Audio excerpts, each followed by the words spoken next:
one last important action that I have to take. And it's an action that is an extraordinary honor and privilege for any university president.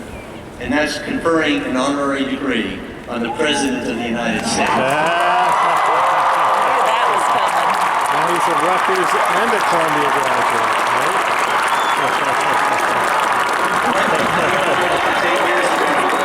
Barack Obama almost immediately faced and boldly addressed the most difficult and potentially catastrophic financial crisis the world has ever witnessed.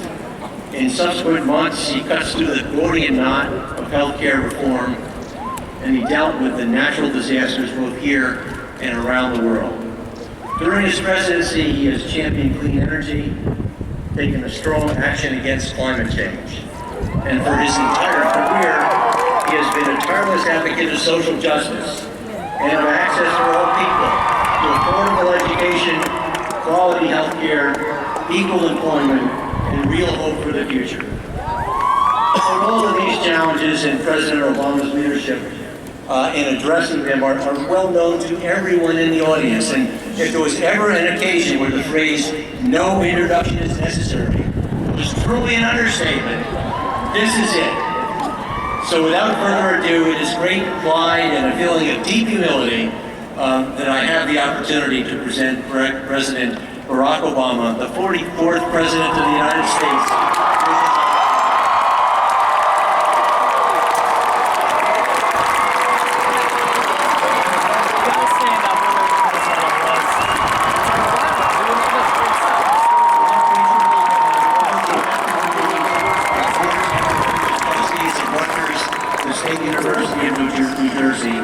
I am deeply honored to confer upon you the degree of Doctor of Laws, honoris causa, with all the rights, responsibilities, privileges, and immunities to which it is entitled. In token of this, I present you with this diploma and direct that you be vested in the hood emblematic of the degree.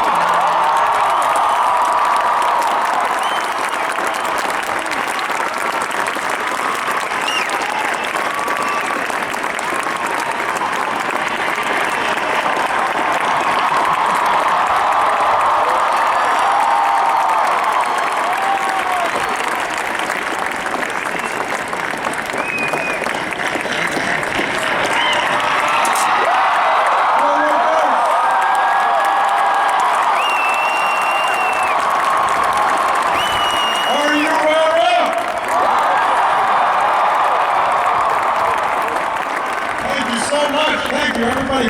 Please have a seat. Thank you, President Barchi, for that introduction. Let me congratulate my extraordinarily worthy fellow honorary Scarlet Knights, Dr. Bernal and Bill Moyers. Matthew, good job. If you are interested, we can talk after this.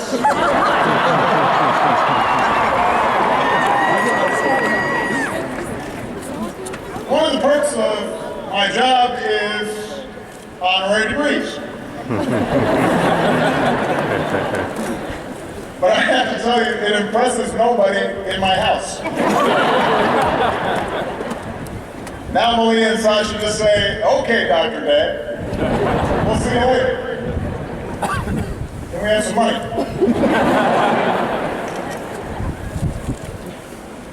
To the Board of Governors, Chairman Brown, to Lieutenant Governor Modano, Mayor Cahill, Mayor Waller, members of Congress, Rutgers administrators, faculty, staff, friends, and family.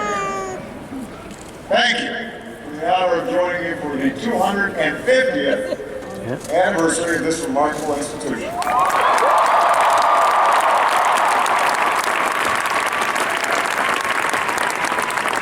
But most of all, congratulations to the class of 2016.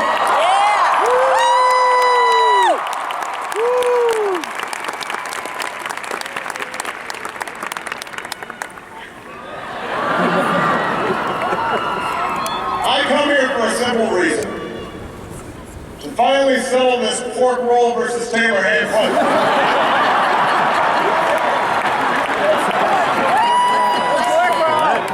I'm just kidding. There's not much that I'm afraid to take on my final year office, but I know better than to get in the middle of that debate. The truth is, Rutgers, I came here because you asked. It's true that a lot of schools invite me to their commencement every year, but you are the first to launch a 3-year campaign. Emails, letters, tweets, YouTube videos.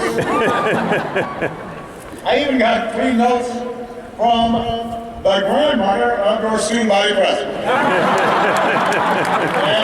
And I have to say that really sealed the deal. Because I have a soft spot for grandmas. So I'm here, off exit 9, on the banks of the old bridge, at the site of one of the original 9 colonial colleges. Winners of the first ever college football game. One of the newest members of the Big Ten. Home of what I understand to be a grease truck for a fat son.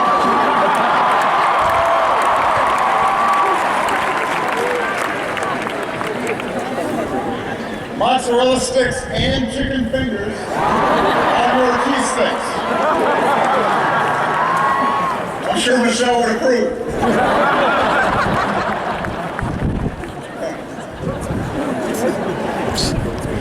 But somehow, you have survived such nothing finance. You also survived the daily jockeying for buses from Livingston to Bush to Cook.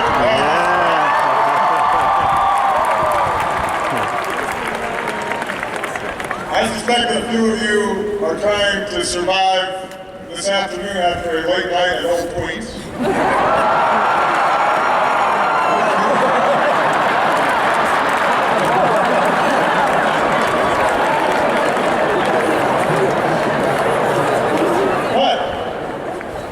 You got here, you made it. You made it. And today you join a long line of Scarlet Knights whose energy and intellect have lifted this university to heights its founders could not have imagined. 250 years ago, when America was still just an idea, a charter from the royal government, Ben Franklin's son, established Queens College. A few years later, a handful of students gathered in a converted tavern for first class. From that first class in a pub, Rutgers has evolved into one of the finest research institutions in America.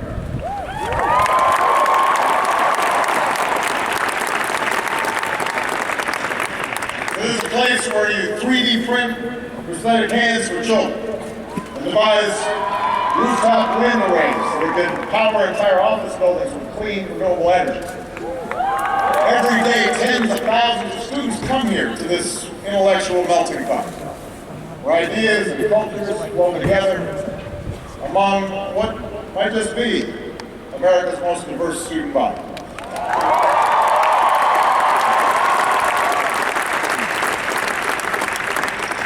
Here in New Brunswick, you can debate philosophy with a classmate from South Asia in one class, and then strike up conversation on the double E bus with a first-generation Latino student from Jersey City, before sitting down in a site group project with a veteran who's going to school on the post-9/11 GI Bill. America converges here. And in so many ways, the history of Rutgers mirrors the evolution of America. The course by which we became bigger, stronger, and richer, and more dynamic, and a more inclusive nation. But America's progress has never been smooth or steady.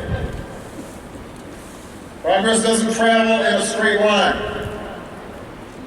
It zigs and zags, and fits and starts. Progress in America has been hard and contentious, and sometimes bloody.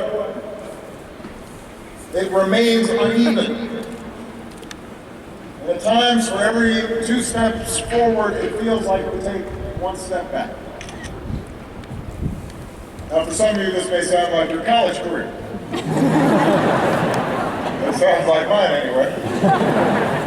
Which makes sense because, measured against the whole of human history, America remains a very young nation. Younger even than this university. But progress is bumpy. It always has been. But because of dreamers and innovators and strivers and activists, progress has been this nation's hallmark. I'm fond of quoting Dr. Martin Luther King Jr., who said, "The arc of the moral universe is long, but it bends towards justice." It bends towards justice. I believe that. But I also believe that the arc of our nation, the arc of the world, does not bend towards justice or freedom or equality or prosperity on its own. It depends on us, on the choices we make, particularly at certain inflection points in history, particularly when big changes are happening and everything seems up for grabs. Class of 2016, you are graduating at such an inflection point. Since the start of this new millennium, you've already witnessed horrific terrorist attacks and war and the Great Recession.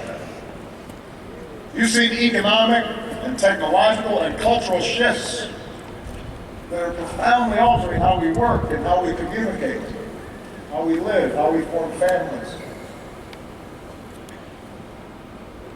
The pace of change is not subsiding. It is accelerating. These changes offer not only great opportunity, but also great peril.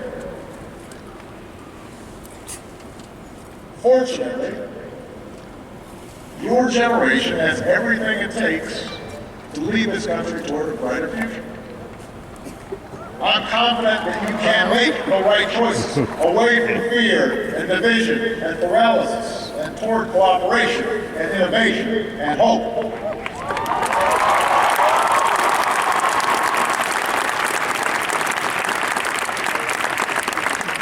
Personally, I'm confident because on average you're smarter and better educated than my generation. Although we probably have better penmanship. And we're certainly better spellers. We did not have spell check back in my day.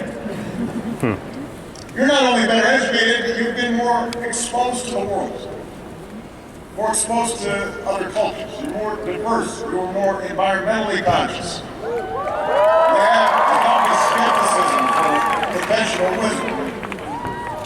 So you've got the tools to lead us. And precisely because I have so much confidence in you, I'm not going to spend the remainder of my time telling you exactly how you're going to make the world better. You'll figure it out. You'll look at things with fresh eyes, unencumbered by the biases and blind spots and inertia and general crankiness of your parents and grandparents and old heads like me. But I do have a couple of suggestions that you may find useful as you go out there and conquer the world. Point number one. When you hear someone longing for the good old days, take it with a grain of salt. Take it with a grain of salt. We live in a great nation, and we are rightly proud of our history. We are beneficiaries of the labor and the grit and the courage of generations who came before. But I guess it's part of human nature, especially in times of change and uncertainty, to want to look backwards and long for some imaginary past when everything worked, and the economy hummed, and all politicians were wives, and every child was well-mannered, and America pretty much did whatever it wanted around the world. Guess what? It ain't so. The good old days weren't all that good. Yes, there have been some stretches in our history where the economy grew much faster, or when government ran more smoothly. There were moments when, immediately after World War II, for example, or the end of the Cold War, when the world bent more easily to our will. Those are sporadic, those moments, those episodes. In fact, by almost every measure, America is better, and the world is better than it was 50 years ago, or 30 years ago, or even 8 years ago.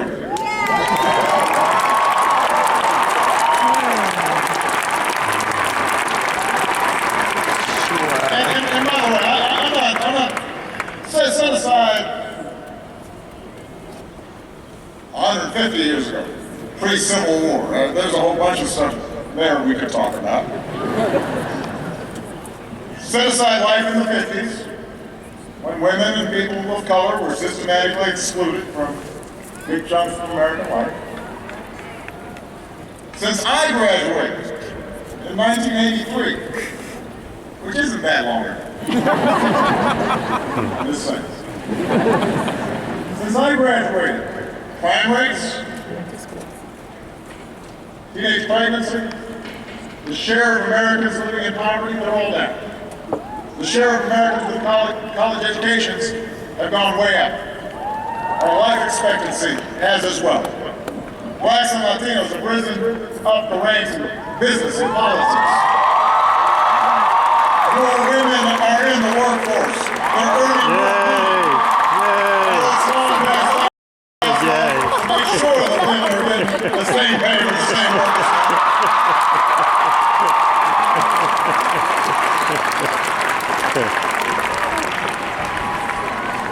Meanwhile, in the 8 years since most of you started high school, we're also better off. You and your fellow graduates are entering the job market with better prospects than any time since 2007. 20 million more Americans know the financial security of health insurance. We're less dependent on foreign oil. We've doubled the production of clean energy. We've cut the high school dropout rate. We've cut the deficit by 2/3. Marriage equality is the law of the land.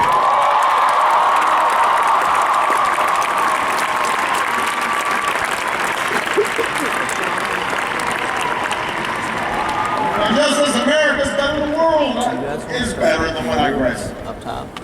Since I graduated, an iron curtain fell. Apartheid ended. There's more democracy. We virtually eliminated certain diseases like polio. We've cut extreme poverty drastically. We've cut infant mortality by an enormous amount.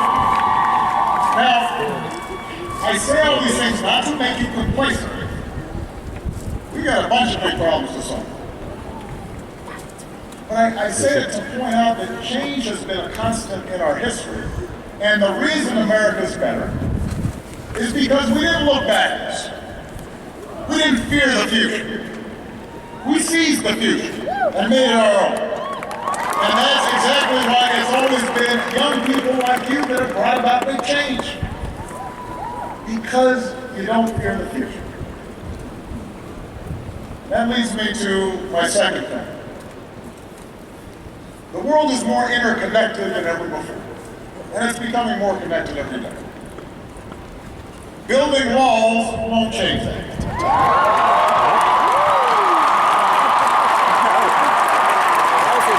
Yeah, I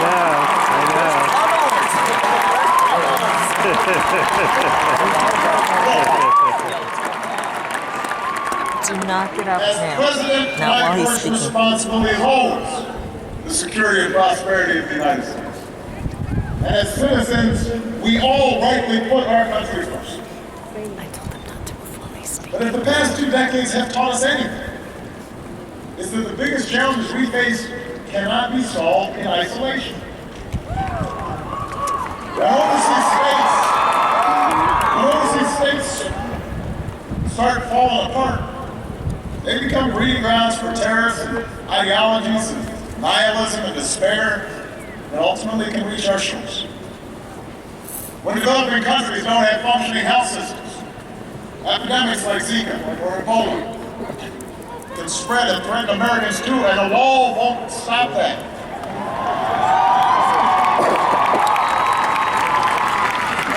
If we want to close loopholes that allow large corporations and wealthy individuals to avoid paying their fair share of taxes, we've got to have the cooperation of other countries in the global financial system to help enforce financial laws.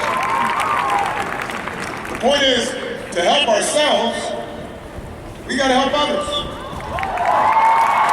Not call up the drawbridge and try to keep the world out. Does not just mean deploying our military. There are times where we must take military action to protect ourselves and our allies. And we are in awe of, and we are grateful for the men and women who make up the finest fighting force the world has ever known.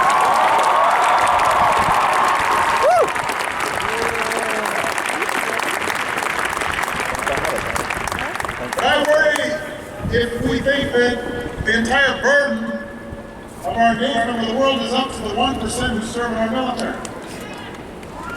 And the rest of us can just sit back and do nothing. They can't shoulder the entire burden. Engagement means using all the levers of our national power and rallying the world to take on our shared challenges.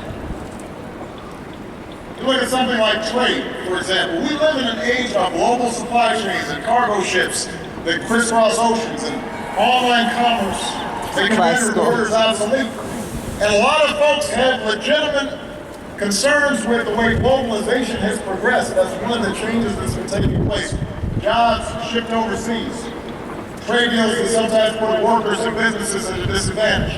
But the answer isn't to stop trading with other countries. In this global economy, that's not even possible. The answer is to do trade the right way by negotiating with other countries so that they raise their labor standards and their environmental standards. And we make sure they don't impose unfair tariffs on American goods or steal American intellectual property. That's how we make sure that international rules are consistent with our values, including human rights. And ultimately, that's how we help raise wages here in America. That's how we help our workers compete on a level playing field. Building walls won't do that. It won't boost our economy, and it won't enhance our security. Isolating or disparaging Muslims, suggesting that they should be treated differently when it comes to entering this country. That is not just a betrayal of the values.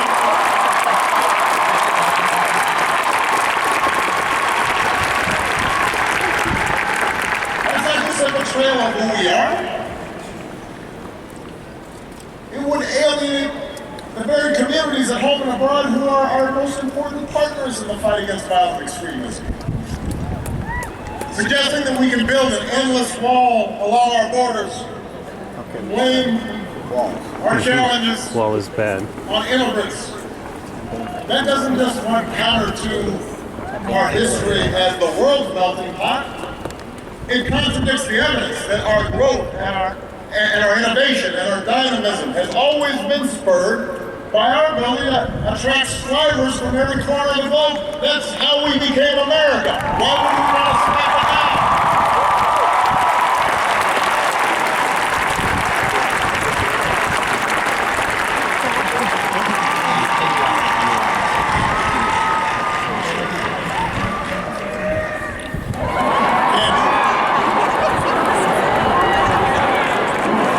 Which brings me to my third point.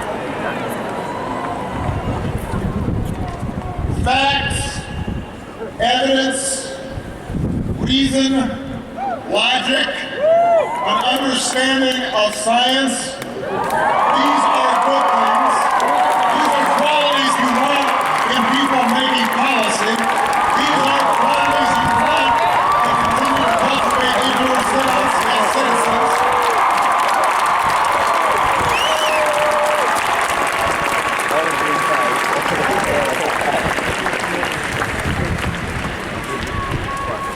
That might seem obvious,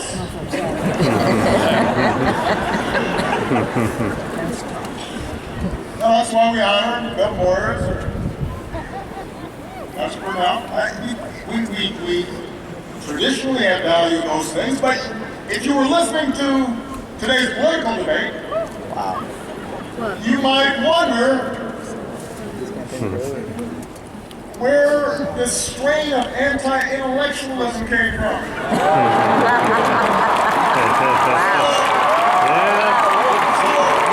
Wow-wee. So class of 2016, let me be as clear as I can be. In politics and in life, ignorance is not a virtue.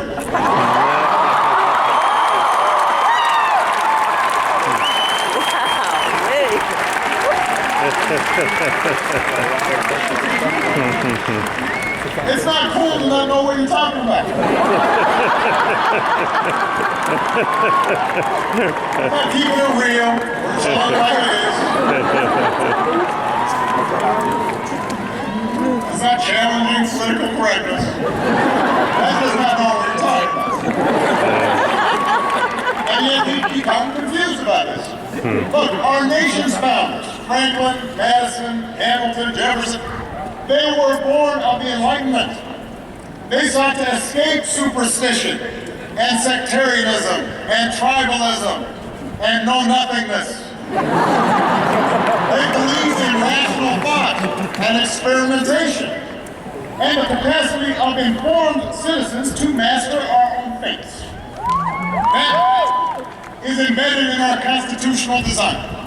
That spirit informed our inventors and our explorers, the Edisons and the Wright brothers, and the George Washington Carvers and the Grace Hoppers, and the Norman Borlaugs and the Steve Jobs.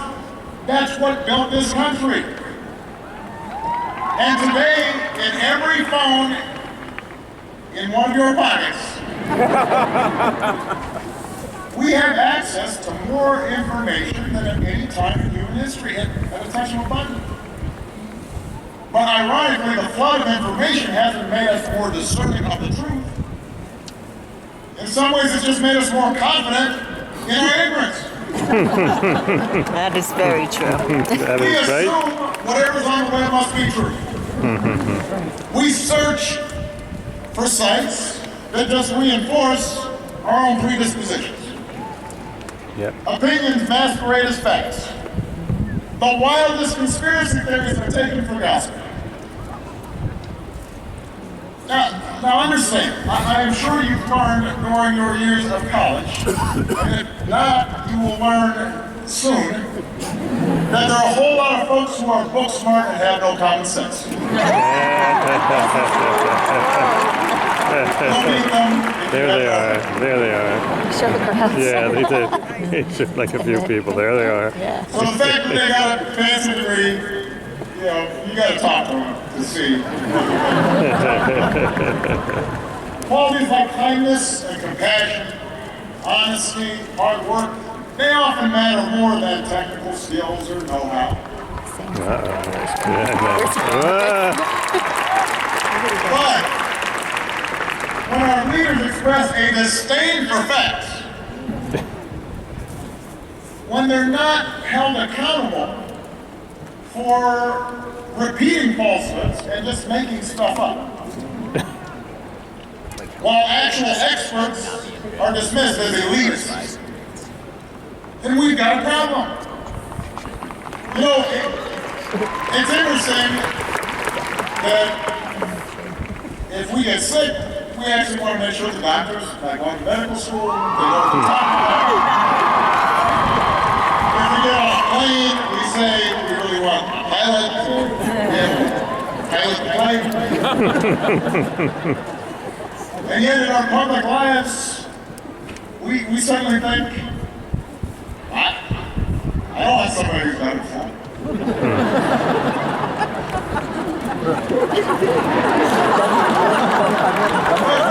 The rejection of facts, the rejection of reason and science, that is the path to decline.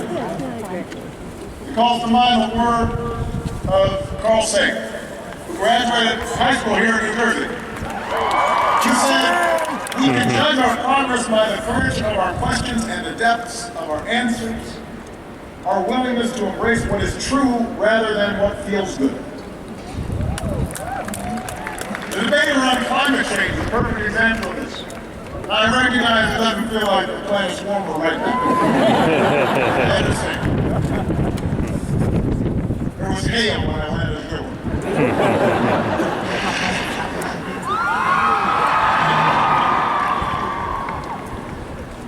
But think about the climate change issue. Every day, there are officials in high office with responsibilities who mock the overwhelming consensus of the world's scientists that human activities and the release of carbon dioxide and methane and other substances Bad stuff. are altering our climate in profound and dangerous ways. A while back, you may have seen a United States senator trotted out a snowball during a close speech in the middle of winter as proof that the world was not warming. I mean, listen, climate change is not something subject to political spin. There is evidence. There are facts. We can see it happening right now. If we don't act, if we don't roll, if we don't follow through on the progress we made in Paris, progress we've been making here at home, your generation will feel the brunt of this catastrophe. So it's up to you to insist upon and shape and inform debate. Imagine if Benjamin Franklin had seen that senator with a snowball. Imagine if your fifth grade science teacher had seen that.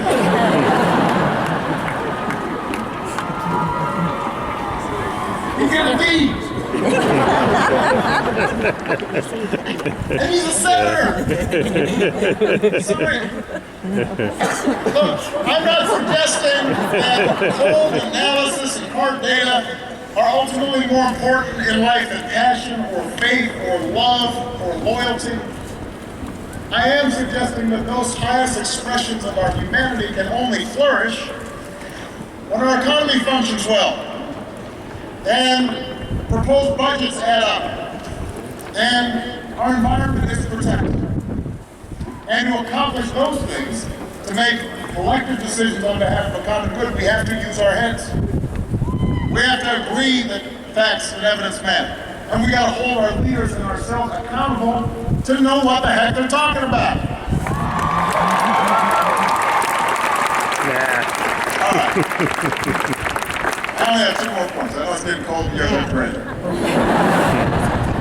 Point 4. Have faith in democracy. Look, I know it's not always pretty. I don't.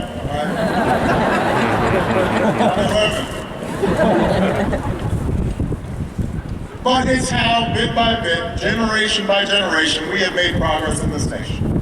That's how we ban child labor. That's how we clean up our air and our water. That's how we pass programs like Social Security and Medicare that lifted millions of seniors out of poverty. None of these changes happened overnight. They didn't happen because some charismatic leader got everybody suddenly to agree on everything.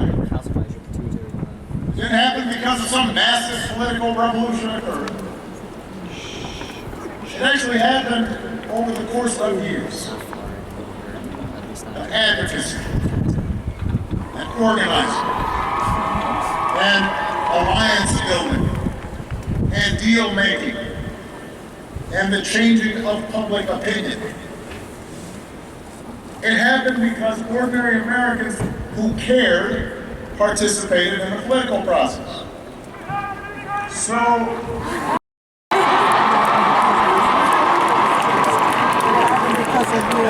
that's nice, I mean, that helps.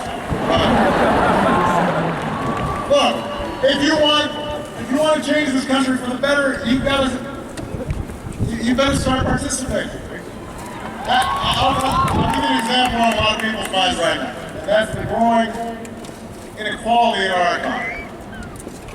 Over much of the last century, we've unleashed the strongest economic engine the world has ever seen, but over the past few decades, our economy has become more and more unequal. The top 10% of earners now take in half of all income in the U.S. In the past, it used to be a top CEO made 20 or 30 times the income of the average worker. Today it's 300 times more. They're obviously Wages worth aren't it. rising fast enough for millions of hard-working families. Now, if we want to reverse those trends, there are a bunch of policies that would make a real difference. We can raise the minimum wage. We can modernize our infrastructure. We can invest in early childhood education. We can make college more affordable. When's that gonna happen? Take that money and give tax breaks to help families Done that for a while now. with child care for retirement. And if we did these things, then we'd help to restore the sense that hard work is rewarded, and we could build an economy that truly works for everybody. Now, the reason some of these things have not happened, even though the majority of people approve, is really simple. Evil Republicans. It's not because I wasn't proposing them. It wasn't because the facts and the evidence showed they wouldn't work. It was because a huge chunk of Americans, especially young people, do not vote. In 2014, voter turnout was the lowest since World War II. Fewer than 1 in 5 young people showed up to vote. 2014. And the 4 who stayed home determined the course of this country just as much as the single one who voted, because apathy has consequences. It determines who our Congress is. It determines what policies they prioritize. It even, for example, determines whether a really highly qualified Supreme Court nominee receives the courtesy of a hearing when they vote in the United States.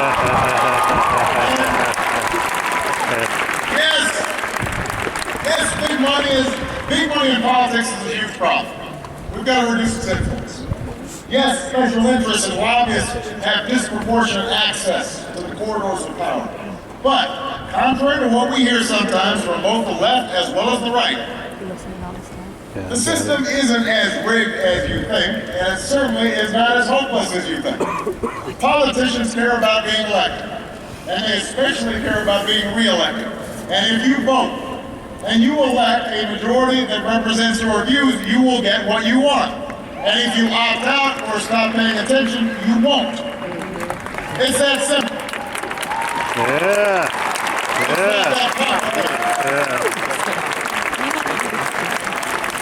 One of the reasons that people Vote, don't you vote is young because they people. don't see the changes they were looking for right away. For Bernie. 2 out of the 5 that are not voting. Well, guess what? None of the great strides in our history happened right away. It took Thurgood Marshall and the NAACP decades to win Brown versus Board education. And then another decade after that to secure the Civil Rights Act and the Voting Rights Act. And it took more time after that for it to start working.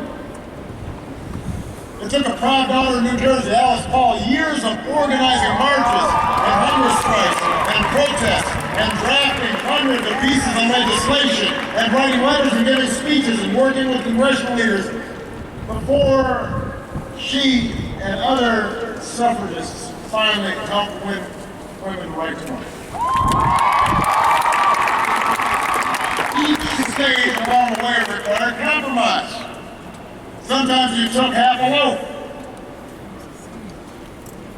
You forged allies. Sometimes you lost on an issue, and then you came back to fight another day. That's how democracy works.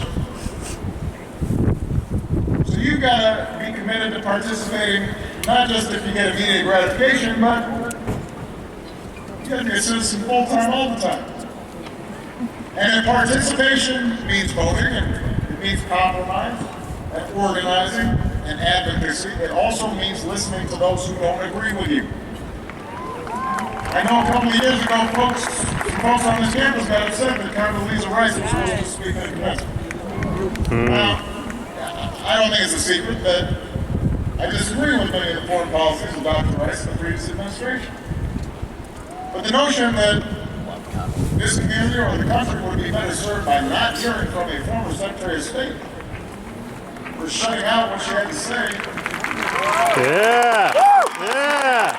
Woo. Yeah. Woo. Yeah. Yeah. Yeah, I know. Good for him. I believe that's misguided. If you disagree with somebody, bring them in and ask them tough questions. Hold their feet to the fire. Make them defend their positions. If somebody's got a bad or offensive idea, prove it wrong. Engage it. Debate it. Stand up for what you believe in. Don't be scared to take somebody up. Yeah. Don't feel like you have to shut your ears up because you're too fragile. Somebody might offend your sensibilities. Go at them. They're not making any sense. Use your logic and reason and words. And by doing so, you'll strengthen your own position. And you'll hone your arguments. And maybe you'll learn something and realize you don't know everything. And you may have a new understanding, not only about what your opponents believe, but maybe what you believe. Either way, you win. And more importantly, our democracy wins.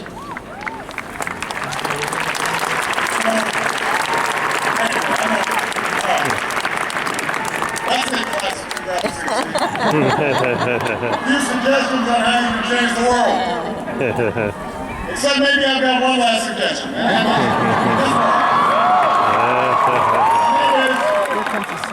Gear yourself for the long haul. Whatever path you choose, business, nonprofits, government, education, healthcare, the arts. Non-profit. Whatever it is, you're going to have some setbacks. You will deal occasionally with foolish people. You will be frustrated. You'll have a boss that's not great. You won't always get everything you want. At least not as fast as you want. I know, right? I want to listen So to you that. have to stick with it. You have to be persistent. And success, however small, however, has to be complete. Success is still success. I always tell my daughters, better is good.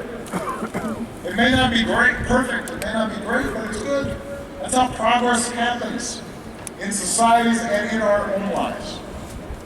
So don't lose hope if sometimes you hit a roadblock. Don't lose hope in the face of naysayers. And certainly don't let resistance make you cynical. Cynicism is so easy. And cynics don't accomplish much. As a friend of mine who happens to be from New Jersey, a guy named Bruce Springsteen. He's really, They spend their lives waiting for a moment that just don't come. Don't let that be you. Don't waste your time waiting. If you doubt you can make a difference, look at the impact some of your fellow graduates are already making. Look at what Matthew's doing. Look at somebody like Yasmin Ramadan, who began organizing anti-bullying assemblies when she was 10 years old to help kids handle bias and discrimination. And here at Rutgers, helped found the Muslim Public Relations Council to work with administrators and police to promote inclusion. Look at somebody like Madison Little, who grew up dealing with some health issues and started wondering what his care would be like if he lived someplace else. And so here at Rutgers, he took charge of a student nonprofit and worked with folks in Australia, Cambodia, and Uganda to address the AIDS epidemic. Our generation has so much energy to adapt and impact the world, he said. My peers give me a lot of hope that we'll overcome the obstacles we face in society. That's you. Is it any wonder that I'm optimistic? Throughout our history, a new generation of Americans has reached up and bent the arc of history in the direction of more freedom and more opportunity and more justice. On your own, so get to work. Make sure the next 250 years are better than the last. Good luck.